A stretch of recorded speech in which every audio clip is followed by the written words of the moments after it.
नमस्ते फ्रेंड्स, ओम नमः शिवाय। आपका मेरे चैनल पर स्वागत है। मैं प्रियंका पांडे। फ्रेंड्स, इस बार पितरपक्ष जो है वो 18 सितंबर से स्टार्ट हो रहा है। 18 सितंबर को स्टार्ट होगा और जो है 2 अक्टूबर को जो है ये समाप्त हो जाएगा। तो नवरात्रि जो है वो 3 अक्टूबर से प्रारंभ हो रही है। तो हम जान लेते हैं कि आखिर पितरपक्ष के अंतर्गत हमें कौन कौन से कार्य नहीं करने चाहिए। तो चलिए वीडियो को स्टार्ट करते हैं। लेकिन वीडियो को स्टार्ट करने से पहले जो लोग मेरे चैनल पर नए आ रहे हैं वो चैनल को सब्सक्राइब कर ले। उसके बगल में ऑल का बटन है, उसे हिट कर ले ताकि मेरी नई वीडियो आने पर उसकी नोटिफिकेशन आपको तुरंत से मिल जाए। तो पितरपक्ष के दौरान सबसे जो इम्पोर्टेंट काम होता है वो पहले महिलाओं के लिए मैं बता देती हूँ। महिलाओं को पीला सिंदूर नहीं लगाना चाहिए पितरपक्ष में। कहते हैं कि पितरपक्ष में जो हमारे पितृ होते हैं वो हमारे इर्द गिर्द ही होते हैं। तो इसलिए हमें इन चीजों का बहुत ही ध्यान, बहुत ही सावधान रहना चाहिए कि हमें जो चीजों से हमारे पितृ नाराज होते हैं वो काम हम ना करें। तो हमें पीला सिंदूर नहीं लगाना चाहिए, बाल हेयर कट नहीं कराना चाहिए। जैसे कि अगर आपको बाल कटवाना है तो आप पितृपक्ष के पहले ही करवा लें। थ्रेडिंग वगैरह भी अगर आपको बनवानी है तो जहां तक हो सके आप पहले ही बनवा लीजिए, उस समय ना बनवाइए।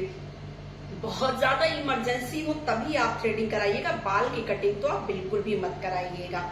ये हो गया। नए वस्त्र नहीं पहनने चाहिए। चूड़ियां, जैसे नई चूड़ियां, सुहाग का सामान है, नई चूड़ियां हैं, नई बिंदी के नए पत्ते हैं, नई सिंदूर की डिब्बियां हैं, इन सब चीजों का इस्तेमाल नहीं करना चाहिए। तो हमें जैसे पुरानी चूड़ियां अगर रखी हुई हैं, आपने 2 4 5 बार पहन ली है, उसको आप पहन सकते हैं। बिंदी के पत्ते से अगर आपने बिंदियां लगाई हैं तो आप वो लगा सकते हैं, लेकिन आप नई चीज जो है मत पहनिएगा।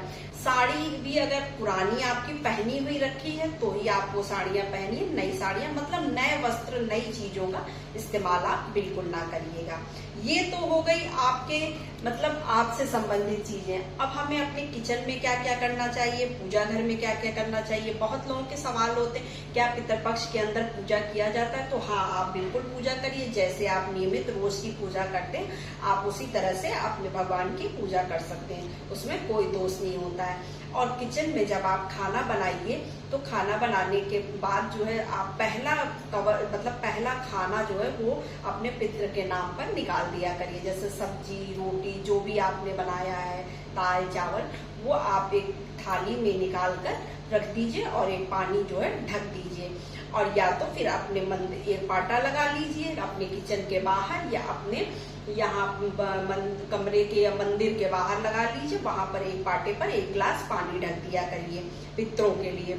ये करना शुभ होता है। और आप जब खाना बनाइए तो इस बात का बहुत ही ध्यान रखिएगा कि आप जो है हींग का बघार ना लगाइए। बघार मतलब छौंकना। जब हम सब्जी या दाल में छौंक लगाते हैं तो उसमें हींग डालते हैं, तो आप हींग मत डालिएगा, क्योंकि कहते हैं कि हींग बहुत गमकता है। इस वजह से हींग का प्रयोग हमें पितरपक्ष में नहीं करना चाहिए। लहसुन प्याज नहीं खाना चाहिए। लहसुन प्याज आप अपने किचन से पितरपक्ष क्या नवरात्रि तक के लिए हटा दीजिएगा। बैगन, मूली, इन सब चीजों का प्रयोग आप मत करिएगा। तो ये तो हो गई आपकी किचन और पूजा से संबंधित चीजें। अब आपके हस्बैंड को भी जो है, उन्हें भी जहां तक हो सके बाल और दाढ़ी नहीं बनवानी चाहिए पितृपक्ष में। आप बाल और दाढ़ी ना बनवाएं और नए कपड़ों का प्रयोग ना करें। लेकिन इसमें एक चीज ये भी है कि अगर जिसके सास ससुर दोनों हैं, उनके लिए इतने नियम नहीं होते हैं। वो थोड़ा बहुत कुछ चीजें कर सकते हैं। सुहाग का सामान छोड़कर आप जैसे नए कपड़े लिए हैं तो आप किसी बच्चे को या कहीं पे चढ़ाकर आप पहन सकते हैं। ऐसा कोई नियम नहीं है। या अगर आपके बच्चे का बर्थडे है तो बहुत लोग पूछते हैं कि जैसे कि अगर मान लीजिए मेरे बच्चे का बर्थडे है तो पितृपक्ष में नया कपड़ा खरीदे कि ना खरीदे, तो आप चाहे तो पहले खरीद लीजिए, या तो आप अगर पितृपक्ष में खरीदते भी हैं तो आप भगवान को चढ़ा के जो है पहना सकते हैं, जो कि बच्चों के लिए माफी होती है। बच्चों में कोई ऐसा दोष नहीं लगता है। तो ये हो गया।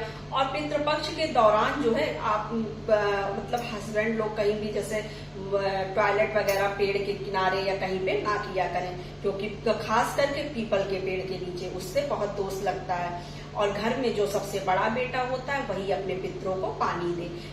कहा तो यही जाता है, लोग कहते हैं कि जैसे परिवार में सब लोग एक साथ नहीं रहते हैं, बड़ा बेटा अलग, छोटा बेटा अलग, मझला बेटा अलग, इस तरह से रहते हैं। तो लेकिन तरीका यही होता है कि बड़ा बेटा ही जो है अपने पितरों को पानी दे। कुछ महिलाएं भी देती हैं, तो आप अपने घर का नियम देख लीजिएगा कि आपके घर में क्या होता है। अगर आपके घर में महिलाएं भी पानी देती हैं तो आप दे सकती हैं, उसमें कोई दोष नहीं है। तो बस आज की वीडियो यहीं तक। नेक्स्ट हम फिर किसी टॉपिक पर मिलेंगे। तो नमस्ते फ्रेंड्स, ओम नमः शिवाय।